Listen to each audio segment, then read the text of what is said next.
नमस्कार, मैं हूं संजय शर्मा। आप देख रहे हैं 4 PM news network. Bharatiya Janata party के खेमे में कुछ खराब खराब सी खबरें आ रही हैं। अभी तक तोड़-फोड़ में लगी बीजेपी के अब अपने सांसद शायद टाटा बाय-बाय करने वाले हैं। कुछ सांसदों को पटाने की तैयारी अब विपक्ष कर रहा है। अगर बीजेपी के अभी-अभी चुने गए एमपी इस्तीफा दे देते हैं, फिर दोबारा चुनने को तैयार हो जाते हैं, दोबारा चुनाव लड़ने को तैयार हो जाते हैं, इसका मतलब काफ़ी कुछ गड़बड़ चल रहा है। उत्तर प्रदेश में हालात ठीक चल नहीं रहे हैं, ये आप सभी जानते हैं, क्योंकि बगावत योगी की बगावत बीजेपी का गुल न खिलाता है। मैंने इस पे कल लाइव भी किया था। और योगी आदित्यनाथ अब दबने के मूड में है नहीं। वो साफ-साफ कह रहे हैं दिल्ली में, भई तुम्हें जो करना है करो, लेकिन अब मुझे सरकार अपने हिसाब से चलाने दो। और इस बीच में जनता दल यूनाइटेड के हालात भी ठीक नहीं है। संजय झा को कार्यकारी अध्यक्ष बना दिया गया, तो लल्लन सिंह खेमा बहुत दुखी है। तो क्या 1 साल के आसपास बिहार विधानसभा का चुनाव बचा है। नीतीश बाबू चाहते हैं जल्दी हो जाए, लेकिन बीजेपी चाहती नहीं है चुनाव जल्दी हो। क्या होगा? और फिर एक बड़ी खबर इंफ्रास्ट्रक्चर से जुड़ी हुई कि जो सरकार विकास के नाम पे जानी जाती थी, अब वो सरकार भ्रष्टाचार के नाम पर क्यों जाने लगी। एक के बाद एक इंफ्रास्ट्रक्चर टूट क्यों रहे हैं, खराब कैसे हो रहे हैं। तमाम मुद्दों पर चलते हैं नागपुर। विमर्श करेंगे जाने माने पत्रकार राजीव रंजन जी से। आप सुनते रहते हैं, बहुत शानदार जानकारी उनके पास रहती है, बहुत अच्छा बोलते हैं। चलते हैं, उनसे बातचीत करते हैं, सीधा उनके पूछते हैं कि क्या क्या चल रहा है। राजीव जी, बहुत बहुत स्वागत है आपका 4PM न्यूज नेटवर्क में। राजीव जी, ये मुझे ये बताइए कि ये जो सीन चल रहा है लगातार की कार्यकारी अध्यक्ष बन गए हैं संजय झा जी, क्या लग रहा है कि संजय झा को बनाने के बाद लल्लन सिंह खेमा कुछ नाराज नहीं होगा? संजय जी, आपकी जानकारी के लिए मैं बता दूं कि संजय झा जी जो हैं वो नागपुर के बहुत ही फ्रीक्वेंट विजिटर हैं। नागपुर में आपको पता ही है कि क्या है। और नागपुर के जो लोग फ्रीक्वेंट विजिटर रहते हैं, बाहर के लोग, वो यहाँ किस मतलब संस्थान बोल लीजिए या कौन से ऑर्गेनाइजेशन से मिलने आते हैं, इसकी जानकारी जो है ये आप और मैं भली भांति रूप से समझ सकते हैं। मुझे आश्चर्य ये हो रहा है कि कैसे नीतीश बाबू ने एक ऐसे व्यक्ति के हाथ में अपनी पार्टी की कमान सौंप दी, जो कि नागपुर के इतने करीब हैं, मतलब राष्ट्रीय स्वयंसेवक संघ के बहुत करीब हैं, और जो भारतीय जनता पार्टी में भी रहे और जिनको माना जाता है कि वो इंस्ट्रूमेंटल रहे हैं भारतीय जनता पार्टी की झोली में। पूरी की पूरी जनता दल यूनाइटेड को उन्होंने विवश करके डाल दिया है। ये समझ में नहीं आ रहा कि नीतीश कुमार की ऐसी क्या मजबूरियां हैं जिसके कारण वो संजय झा के विम्स एंड फैंसीज को, उनके विशेष को किसी भी तरीके से जो है वो इवन एक्सेप्ट कर रहे हैं, एंटरटेन कर रहे हैं। इसका मतलब है कि या तो संजय झा के हाथ में नीतीश जी के बारे में कुछ ऐसी गोपनीय जानकारियां हैं जिसके बाहर आने से उनके इतने सालों की साख और इमेज को बहुत बड़ा डेंट लग सकता है, जिसको नीतीश जी उम्र के इस पड़ाव पे शायद नहीं चाहते।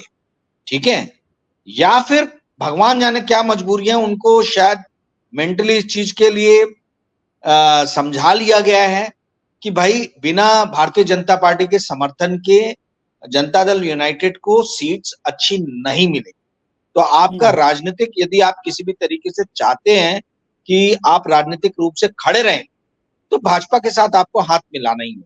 ये भी एक कारण हो सकता है। किंतु सबसे बड़ी जो आश्चर्य की बात है वो ये है कि लल्लन सिंह और लल्लन सिंह के समर्थक जो मेंबर ऑफ पार्लियामेंट्स है, वो क्यों डोल ड्रम में? Why they are not raising any kind of question? वो क्यों इन चीजों को एक्सेप्ट कर रहे हैं? ठीक है, ठीक बात। सबसे बड़ी जो आश्चर्य की बात है वो यही है कि भाई 12 मेंबर ऑफ पार्लियामेंट में आपका एक भी मेंबर ऑफ पार्लियामेंट खड़े होके ये क्यों नहीं बोल रहा है कि भाई हमको भारतीय जनता पार्टी के साथ नहीं जाना है या हमको संजय झा एक्सेप्टेबल नहीं है। आप एक बात को समझिए संजय जी, भारतीय जनता पार्टी का जो बिहार में टारगेट ऑडियंस है, जो उसका कोर वोटर है, वो है भूमिहार, क्षत्रिय और ब्राह्मण। ठीक है, और बनिया। ये तीन जो हैं वो हर जगह ही है, भूमिहार इसमें ऐड है। ठीक है, तो ये संजय झा भी ब्राह्मण कम्युनिटी से आते हैं, तो इनके हाथ में एक ऐसी पार्टी जो नीतीश कुमार जैसा एक बड़ा पिछड़े वर्ग का लीडर लीड कर रहा था, ठीक है, और जिसका पूरे भारतवर्ष में नाम था, उस पार्टी की कमान कैसे एक ब्राह्मण के हाथ में चली जा रही, जबकि बिहार तो जातिगत आधार पे जो है वो वोट डालता है। तो क्या कहीं हम आने वाले दिनों में ये तो नहीं देखने वाले हैं कि जनता दल यूनाइटेड का विलय हो जाए भारतीय जनता पार्टी में? क्योंकि आप भी जानते हैं, मैं भी जानता हूं कि भारतीय जनता पार्टी किसी भी तरीके से छोटे छोटे राजनीतिक दलों के फेवर में नहीं है, और यही कारण है, आप देखिए कि जो छोटे छोटे राजनीतिक दलों ने इनके साथ हाथ मिलाया, चाहे असम गण परिषद हो, चाहे एआईएडीएमके हो, चाहे अकाली दल हो, चाहे शिवसेना हो, आज आप देखिए वो सारे कितने बुरी स्थिति में है। और हो सकता है थोड़े दिनों में आपकी पल्लवी पटेल जो आपके राज्य से आती हैं, अपना अपना दल वाली, इनका भी हश्र आप देखिएगा कि आने वाले दिनों में कैसी होगी, इनकी राजनीति कैसे विलुप्त हो जाएगी। तो भारतीय जनता पार्टी, अनुप्रिया पटेल, सॉरी, अनुप्रिया पटेल, तो ये कैसे आने वाले दिनों में छोटी छोटी पार्टियों को भारतीय जनता पार्टी खा जाती है, गॉबल अप, हिंदी में उसको शायद खा जाना बोलेंगे, तो ये किस तरीके से इन पार्टियों को निगल जाएगी, ठीक है, इसके उदाहरण हमको आज बताइए। असम गण परिषद कहां है? असम गण परिषद की कोई बात तक नहीं करता है, विलुप्त हो गई है वो पार्टी। और जिन भी पार्टी ने इनसे पहले ही किनारा कर लिया, जैसे तृणमूल कांग्रेस, आज आप देखिए तृणमूल कांग्रेस कितनी सशक्त स्थिति में है। मैं आपको एक आगे खुशखबरी दूंगा आपके आगे के सवाल में। अभी एक बात बताइए मुझे जी, कि लल्लन सिंह भी खुश नहीं है अपने मंत्रालय मिलने से। जनता दल यूनाइटेड का एक बड़ा धड़ा है जो ये चाहता भी नहीं है कि बीजेपी से रिश्ते इतने ज्यादा बढ़ जाएं कि बिहार के मुस्लिम वोट जो अभी तक नीतीश बाबू की पार्टी को मिल जाते हैं थोड़े बहुत, वो बिल्कुल अलग हो जाए। तो क्या लगता है आपको जनता दल यूनाइटेड में नीतीश बाबू की पार्टी में क्या बगावत हो सकती है? बिल्कुल हो सकती है। मैं वही चीज का इशारा कर रहा हूं कि मुझे अभी आश्चर्य हो रहा है कि संजय जी का नाम आते ही, झा साहब का नाम आते ही अभी तक क्यों नहीं कोई बगावत का किसी ने बिगुल बजाया है। ये अभी नहीं बजाया तो थोड़े दिनों में हमें सुनने में आ सकता है, क्योंकि आप समझिए कि बिहार के अंदर में एक मुस्लिम तबका ऐसा था जो जनता दल यूनाइटेड को भी वोट डालता था, सारे वोट कांग्रेस या राष्ट्रीय जनता दल को नहीं जाते थे। पिछले तबके का भी एक काफी साइजेबल पोर्शन था जो जनता दल यूनाइटेड को वोट डालता था। जैसा हमने देखा कि संविधान को लेके, कॉन्स्टिट्यूशन को लेके सारी राजनीतिक पार्टियों के पीछे जो भारतीय जनता पार्टी से अलग हैं, जो उनके साथ नहीं है, उनके पीछे इस देश का जो दबा कुचला पिछड़ा तबका है वो पूर्णतः शिफ्ट हो गया है इंडिया अलायंस की तरफ। तो ऐसी स्थिति में ये हाराकिरी, ये सोसाइटल टेंडेंसी है कि क्यों अपनी पार्टी का प्रतिनिधित्व जो है वो एक ब्राह्मण के हाथ में दे रहे हैं जिसका जनाधार कुछ भी नहीं है। आज आप बताइए, बिहार में भी यदि आप 100 लोगों से पूछिए कि कौन है संजय झा, तो वो लोग आपको बता नहीं पाएंगे। He is one of the backroom boys, ठीक है। तो आप बैकरूम बॉय को लीडरशिप पोजीशन पे यदि पहुंचा दो, तो मतलब लल्लन सिंह जैसे जो जनाधार वाले लीडर हैं, जो इतने सालों से जो है मुंगेर और बिहार का वो जो तबका है मुंगेर और उसके आसपास का लगा हुआ, वहां से जो इलेक्टोरल पॉलिटिक्स कर रहे हैं, जिनके अपने खुद के चाहने वाले बहुत है। आज आप देखिए नीतीश कुमार के बाद में सबसे बड़ा कद उन्हीं का है, लल्लन सिंह का। लल्लन सिंह को कट टू द साइज कर दिया गया है। तो आप ये समझिए कि आने वाले दिनों में हमको एक बहुत बड़ा तबका जो है वो अलग होता हुआ नजर आएगा जनता दल यूनाइटेड से, और एक तबका जो है वो भारतीय जनता पार्टी के अंदर में विलय की बात करेगा। तो Janata Dal United as a party, मुझे ऐसा लगता है, मैं खुद बिहार का रहने वाला हूं, मुझे ऐसा लगता है कि गिने चुने अब इनके दिन रह गए। देखिए, मैंने उस वक्त बोला था, मेरे आरा में, भोजपुर जिला में मेरा घर है, मैंने उस टाइम मतलब इलेक्शन के टाइम अपने दोस्तों को बोला था कि आरके सिंह हार रहे हैं, आरके सिंह हार जाएंगे, पर लोगों ने माना नहीं, बोला नहीं उनके खिलाफ तो ये सीपीआई माले है, तो माले का क्या ही जो है वो है। उनको मालूम है कि दक्षिण आरा पूरा माले समर्थक है। और सबसे बड़ी बात ये है कि आरके सिंह दिल्ली से निकलते ही नहीं थे, आरके सिंह अपनी कंस्टिट्यूएंसी में जाते नहीं थे, इनके पास कोई काम लेके जाता था तो ये जो है बहुत ज्यादा ईमानदारी का लोगों को पाठ पढ़ाने लग जाते थे कि नहीं नहीं ये नियम के खिलाफ है, ये है वो है। और वही लोगों ने देखा कि जब अडानी की पैरवी करनी है, पावर मिनिस्टर थे वो, अडानी जब हाई प्राइसेस पे कोल इंडिया में इंपोर्ट कर रहा था और जिसका भार जो है आम कंज्यूमर के कंधों पे डाला जा रहा था, तब ये आरके सिंह ही सबसे पहले भागते दौड़ते हुए अडानी का बचाव करते थे। तो लोगों ने बोला वाह, हमारे टाइम तुम ईमानदारी का पाठ हमको पढ़ाओगे जब हम तुम्हारे पास काम लेके आएंगे, और अपने टाइम जो है तुम तो बड़े कॉर्पोरेट के साथ मजे ले रहे हो, बहुत कॉर्पोरेट को बचा रहे हो। तो लोगों ने मिलकर इस बार उनको हरा ही दिया, और हराया ऐसा बुरी तरीके से हराया जो इन्होंने सोचा नहीं था। संजय जी, आपके ध्यान में मैं एक बात लाना चाहूंगा, 2014 में हवा जब बदल रही थी तब हमने क्या देखा था, जिन जिन लोगों का देश में नाम है, जो लोग प्रतिष्ठित हैं, जैसे वीके सिंह आर्मी के जनरल हुए, जैसे सत्यपाल मलिक मुंबई के कमिश्नर थे, नागपुर के भी हमारे कमिश्नर रहे, मेरे उनसे पुराने संबंध है। तीसरे आपके आरके सिंह रहे जो गृह मंत्री रहे। इस तरीके के लोग जो थे, ये लोग छोड़ छोड़ के ब्यूरोक्रेसी को, और ये लोग रिटायरमेंट के बाद में या ब्यूरोक्रेसी को बीच में छोड़ के भारतीय जनता पार्टी ज्वाइन कर रहे। उसी वक्त लग रहा था कि इस देश में एक हवा जो है वो बदल रही है। अब हम सेम वही पार्टी में देख रहे कि वीके सिंह जी को साफ कर दिया गया, टिकट ही नहीं दी गई। सत्यपाल मलिक जी को भी एकदम 2 बार बड़े बड़े दिग्गजों को हराने के बाद में उनका भी सुपड़ा साफ कर दिया गया, राजनीतिक करियर का दंड कर दिया गया सत्यपाल मलिक जी को, और आरके सिंह जी इतनी बुरी तरीके से हार। तो ये सिर्फ अगर आप 3 लीडर के भी पॉलिटिकल करियर को आप ट्रैक करेंगे पिछले 10 साल में, तो आपको समझ में आएगा कि भारतीय जनता पार्टी किस तरीके से अवसान की तरफ बढ़ चली है, किस तरीके से वो उठती हुई पार्टी अब नीचे गिरते हुए उसका ग्राफ हमें दिख रहा है। तो ये अवसान की दिशा में है, और आने वाले दिनों में आपको बहुत बड़ी तोड़ फोड़ नजर आएगी भारतीय जनता पार्टी के समर्थक दलों में, यहां तक कि भारतीय जनता पार्टी के अंदर भी हो सकती है। यदि महाराष्ट्र के इलेक्शन में, मैं अभी आपको बताता हूं, यदि भारतीय जनता पार्टी हारी बुरी तरीके से, जो यदि नहीं है मेरे ख्याल से 99% आप पकड़ लीजिए होगा ही, तो कई ऐसे मेंबर ऑफ पार्लियामेंट है जो अपना पाला बदल सकते हैं। किसने सोचा था राव साहब दानवे जैसा दिग्गज आदमी इलेक्शन हार जाएगा? किसने सोचा था पंकजा मुंडे जैसे, मतलब पंकजा मुंडे को बोला जाता था कि भाई ये तो लोकसभा तो निकाल ही लेंगी बीट, वो हार जाएंगे। किसने भारी भारी दिग्गजों को, विखे पाटिल, आप देखिए भारी भारी दिग्गजों को ऐसे ऐसे लोगों ने हराया है इस बार इलेक्शन में कि जिनके नाम भी नहीं सोचे थे। इन्होंने नांदेड़ से अशोक चौहान को राज्यसभा का मेंबर बनाया, एक और व्यक्ति को राज्यसभा का मेंबर बनाया जो बाबरी मस्जिद पे चढ़ा था, तुपकर, जहां तक नाम उनका है, तुपकर है जहां तक ध्यान में आ रहा है। दो मेंबर ऑफ पार्लियामेंट राज्यसभा के नांदेड़ से देने के बाद भी नांदेड़ हार गए।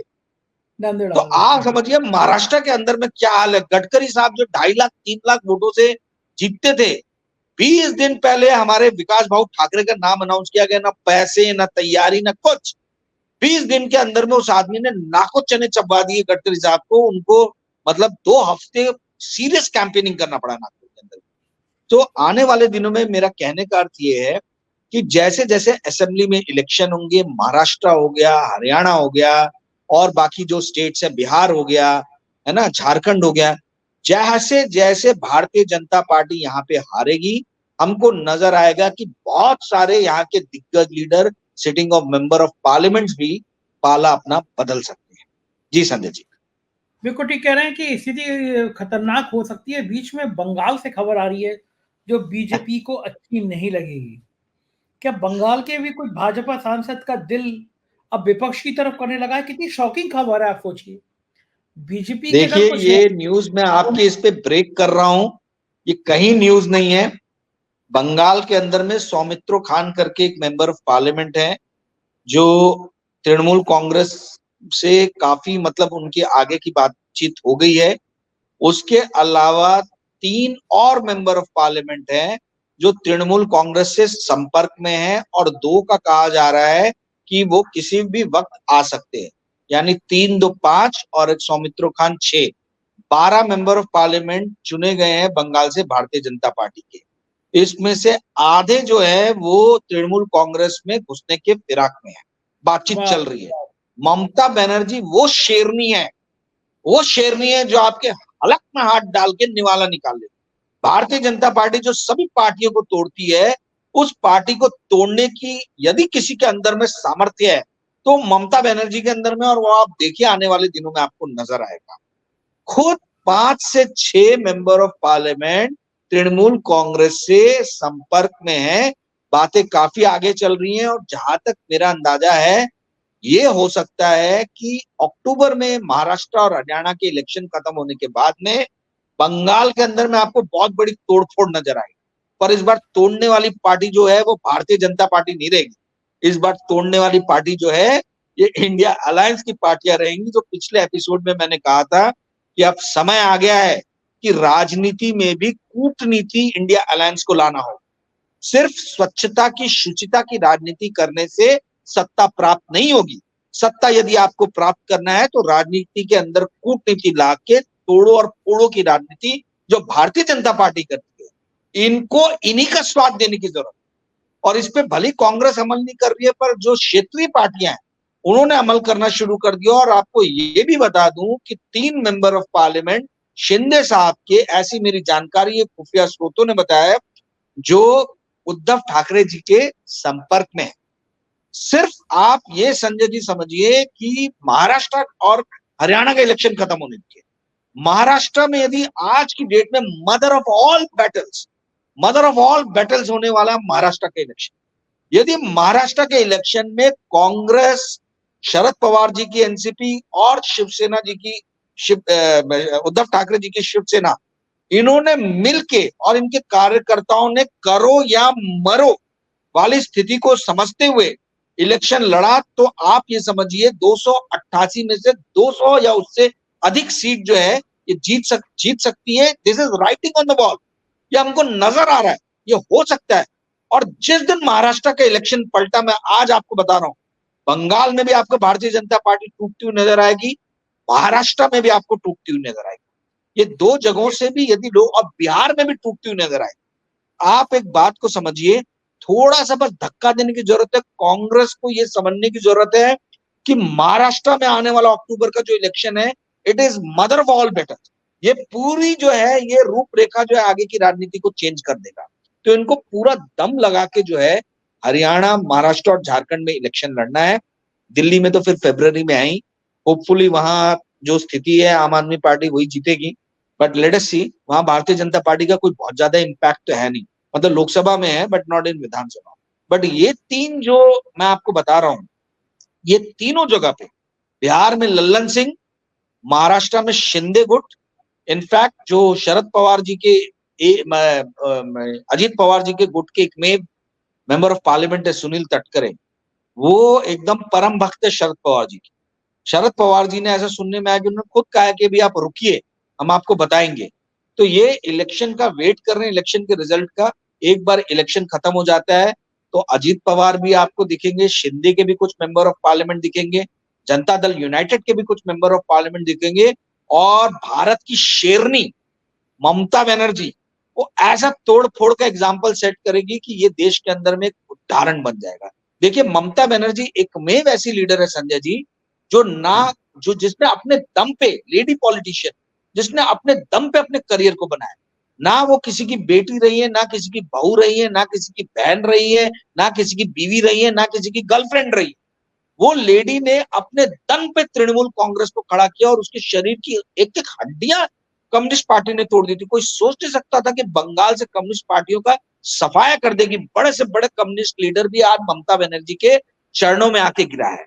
आप ये समझिए, अमित शाह, नरेंद्र मोदी और इंदौर वाले वो जो है, नाम याद नहीं आ रहा उनका भी मेरे को एकदम से, ये 3 लोगों की तिगड़ी भी उनको हरा नहीं पाई, कैलाश विजयवर्गीय। तो आप समझिए कि कितनी स्ट्रांग लेडी है। और तृणमूल कांग्रेस की इतने स्ट्रांग पोजीशन को प्रशांत किशोर उर्फ पाड़े बाबा जो है वो कहते हैं कि भाई तृणमूल कांग्रेस को पछाड़ देगी भारतीय जनता पार्टी। अब आप समझ जाइए कि ऐसे पॉलिटिकल स्ट्रेटेजीज का तो भगवान ही मालिक है। देखते आने वाले दिनों में। बिहार में एक और फैक्टर है संजय जी जो मैं आपको बताना भूल गया, ये प्रशांत किशोर उर्फ पाड़े बाबा जो है, ये भी आपको हिडन वे में भारतीय जनता पार्टी के लिए काम कर रहे हैं। ये जो घूम घूम के जो बातें बोल रहे हैं, इन्होंने नीतीश कुमार और राष्ट्रीय जनता दल को, लालू यादव को बहुत नुकसान पहुंचा। और ये भाजपा के अगेंस्ट में जो बातें बोलते हैं वो बातें बड़ी नम्र और सॉफ्ट रहती। और यही जो आरजेडी और जो जनता दल यूनाइटेड के नीतीश जी के बारे में बोल रहे हैं, वो चुन चुन के शब्दावलियों का इस्तेमाल कर। तो प्रशांत किशोर उर्फ पाड़े बाबा को बिहार की जनता को समझने की जरूरत है कि ये ब्राह्मण आदमी है, ये मनुवादी है, ये भली कितना भी बोले। वैसे ही संजय झा भी मनुवादी है। मनुवादी ताकतों का यदि आपको इनका विरोध करना है तो इंडिया अलायंस का आपको साथ देना ही होगा। ये चोला पहनते हैं, बहुत ही ज्यादा लिबरलाइज्ड और गांधीयन थॉट्स में विश्वास रखने वाले व्यक्ति का अपना एक इमेज क्रिएट करते हैं। बट पाड़े बाबा जो है ये एक हिडन आर्मी का काम कर रहे हैं भारतीय जनता पार्टी का। ये स्लीपर सेल है भारतीय जनता पार्टी। जी संजय जी, बिल्कुल ठीक कह रहे हैं। राजनीतिक खबरों के अलावा सिस्टम की बात करें, आखिर ऐसा हो क्या रहा है? बीजेपी सरकार को नजर लग गई, एक के बाद एक विकास योजनाओं की पोल खुल रही है। कहीं एक्सप्रेस वे टूट जा रहे हैं, उत्तर प्रदेश में प्रधानमंत्री उद्घाटन करके गए, पूर्वांचल एक्सप्रेस वे धस गया, कहीं बुंदेलखंड एक्सप्रेस वे धस गया, कहीं अटल योजना टर्मिनल धस गया, कहीं एयरपोर्ट की छत गिर जा रही है, कहीं कैनोपी गिर जा रही है। एक के बाद एक विकास कार्य सर चढ़ के बोल रहे हैं। राजकोट में कैनोपी करके क्या क्या हो, ये क्यों हो रहा है? जो विकास की सरकार मानी जाती थी वो भ्रष्टाचार के उसके ऊपर लेवे लगने लगे हैं। वाह मोदी जी वाह, अच्छे दिन आ गए। ये campaign, advertising campaign India alliance को जो है ये करना चाहिए। ये अपॉर्चुन टाइम है, एकदम राइट टाइम है, जब वाह मोदी जी वाह अच्छे दिन आ गए हैं, विकास के दिन आ गए हैं, ऐसा दिखा के जितने infrastructure sector that are crumbling है ना, इन पूरे के ऊपर में वीडियो बना के इनको 1 मिनट 1.5 मिनट का एक एडवर्टाइजिंग कैंपेन रन करना चाहिए। देखिए तश्तरी में बैठा के जो है भगवान इंडिया अलायंस को मुद्दे पे मुद्दा और मुद्दे पे मुद्दा दिए जा रहा है। लाखों बच्चे जब नीट के विद्रोह में और उनके पेरेंट्स जब सड़क पे आ गए थे, तब किसी ने नहीं सोचा था कि इस मुद्दे के अलावा कोई और दूसरा मुद्दा मिल जाएगा। और हाँ, उसी टाइम मैंने कहा था कि नीट का मुद्दा संजय जी एक ऐसा है जिससे ये सरकार गिर सकती है, क्योंकि ये सारे के सारे जो वोटर्स है भाजपा के कोर वोटर्स हैं। ये मिडिल क्लास फैमिली के लोग हैं जो वाह मोदी जी वाह करने में दिन भर लगे रहते थे, स्तुति गान करने में लगे रहते थे। अब वही मिडिल क्लास को दिख रहा है कि ना केवल हमारे बच्चों का भविष्य अंधकार में है, बल्कि ये जो इंफ्रास्ट्रक्चर सेक्टर और जो इंफ्रास्ट्रक्चर गुरु कहा जाता था इनको, कि इन्होंने विकास के ऐसे मॉडल दिखाए हैं कि जो कांग्रेस 60 साल में नहीं दिखा पाई, इस तरीके की बातें करते थे। अरे कांग्रेस के समय के बनाए हुए पुल सड़कें तो आज भी चल रही हैं। यहां तक कि मुगल कालीन और ब्रिटिश जमाने की जो है टनल्स और जो बना है कुतुब मीनार और इस टाइप की चीजें, वो आज भी उन पर जंग नहीं लग रही और आज भी चल रही है। और यहाँ 5 साल के अंदर में एंटायर इंफ्रास्ट्रक्चर इज क्रम्बलिंग, सब एक एक करके नीचे गिर रहा है, ढह रहा है। तो मोदी जी ने बड़े अच्छे दिन दिखाए हैं। आप एक सिंपल चीज समझिए संजय जी, आपके दर्शकों को मैं एक बात बताता हूं, बिजनेस वाली, जो गोदी मीडिया में नहीं आपको सुनने को। देखिए मोटा मोटी पिछले 5 से 10 सालों में $250 बिलियन का इंफ्रास्ट्रक्चर पे वर्क हुआ है। यानी यदि मैं $1 को 80 रुपए मानूं तो 100 बिलियन डॉलर जो होता है वो हुआ 80 लाख करोड़, सॉरी 8 लाख करोड़, 8 लाख करोड़, 8 लाख करोड़ और उसका आधा, यानी 20 लाख करोड़ के मिनिमम काम हुए हैं सेंट्रल गवर्नमेंट द्वारा फंडिंग। यानी ये पिछले 5 साल में, पिछले साल मतलब इसी साल का बजट 11.1 लाख करोड़ का रखा गया, ठीक है। उसके पिछले साल 10 लाख करोड़ का था, पर खर्चा हुआ था सिर्फ 9.5 लाख करोड़। तो आप ये ऐसे 5-6 साल के अगर आप एडअप करेंगे तो 20 लाख करोड़ के आसपास में आता है, 20-21 लाख करोड़ की।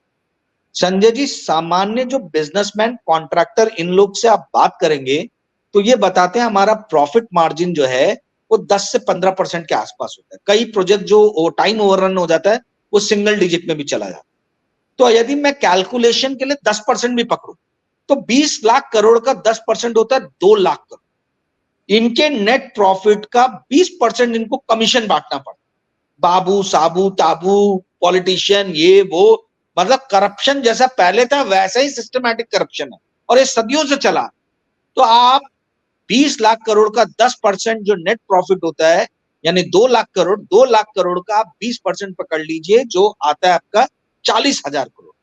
40,000 करोड़ रुपए जो है वो आप समझिए जो इस इंफ्रास्ट्रक्चर की मतलब को स्ट्रेंथन करने में लग सकता था, वो आबू बाबू साबू और पॉलिटिशियन लोग जो है, नेताओं लोग और जो राज्य सरकारें हैं और अधिकतर जगह पे भारतीय जनता पार्टी की सरकार है, ये मोटा मोटी थंब रूल जो back of the envelope calculation मैंने किया, कम से कम 40 से 45,000 करोड़ रुपए जो है पब्लिक मनी स्वाहा हो गया। और वो स्वाहा मनी ही हमको ये बैड क्वालिटीज में नजर आ रहा है। देखिए कॉन्ट्रैक्टर या बाबू लोग जो है ये मोदी जी या योगी जी के प्रेशर में आके काम जल्दी कर देंगे, परंतु सीमेंट को तो सूखने में जो वक्त लगता है वो वक्त लेगा ही।